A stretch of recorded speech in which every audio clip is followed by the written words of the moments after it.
Welcome to Chitra life style. இப்போ நம்ம காலையில் பார்த்தீங்கன்னா ஃபஸ்ட்டு நம்ம போயிட்டு தோட்டத்தை தான் பார்க்குறோம். ஏன்னா இந்த தோட்டத்தை பார்க்கும்போது தான் எனக்கு வந்து ஃப்ரெஷ்னஸ்ஸே எனக்கு கிடைக்கும். ஸோ அதனால் ஏர்லி மார்னிங் எழுந்த உடனே ஃபஸ்ட்டு போய் நான் பார்க்குறது இவங்கள தான். பாருங்கள் எவ்வளோ அழகாக பூ பூத்துருக்காங்க. இன்றைக்கி 2 colour பூத்துருக்காங்க, red with light pink. இது இந்த எட்ஜஸில் பாருங்கள், இந்த பிங்க்கு லைட் பிங்க் எவ்வளோ அழகாக இருக்குது. இந்த எட்ஜஸில் தான் ரொம்ப பிடிக்கும் எனக்கு. இந்த இதழோட எட்ஜஸில் ரொம்ப அழகாக இருக்கும்.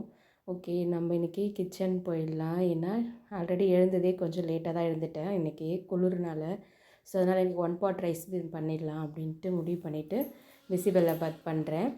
ஸோ அதுக்கு நம்ம வீட்டில் இருக்கிற கேரட், பீன்ஸ், கத்திரிக்காய், முள்ளங்கி, இந்த கிளைமேட்டு கொஞ்சம் கஷ்டம்தான், பட் இருந்தாலும் இந்த ரைஸ்க்கு நல்லாயிருக்கும். ஸோ அதனால் முள்ளங்கி இது எல்லாமே வந்து வெங்காயம், தக்காளி, அரிசி, பருப்பு எல்லாமே கொஞ்சம் ஒரு 10 நிமிஷம் ஊற வச்சுட்டு இப்படி 1 பாட்டில் வச்சு வேக வச்சு எடுத்துக்கலாம். மஞ்சத்தூள், உப்புலாம் போட்டுட்டு ஒரு 3 விசில் விட்டு எடுத்துக்கலாம்.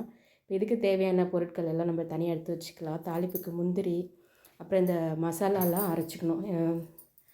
தனியா, மிளகாய், கடலைப்பருப்பு, வெந்தயம் இதெல்லாம் மிளகுலாம் போட்டு தனியாக பொடி பண்ணி அரைச்சி வச்சுக்கணும்.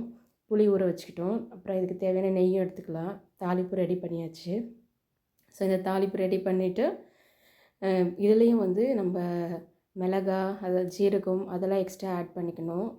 இது நம்ம எடுத்து வச்சது பத்தாம. அதுக்கப்புறம் செவ்வாய்க்கிழமை இல்லையா, ஆஸ் யூஷுவல் நம்ம சாமி கும்பிட்ணும். ஸோ அதனால் நம்ம கடை நம்ம பூஜை வேலையை பார்த்துட்டு சாமி கும்பிட்றதுக்கு ரெடி ஆகிட்டோம். இன்றைக்கி ரொம்ப கொஞ்சம் வேகமாக தான் காலைல எழுந்தது லேட்டாக இருந்துச்சாலும் சாமி கும்பிடும்போது கொஞ்சம் சுறுசுறுப்பாக ஆகிட்டேன். அவ்வளோதான். Happy Tuesday. தேங்க்யூ.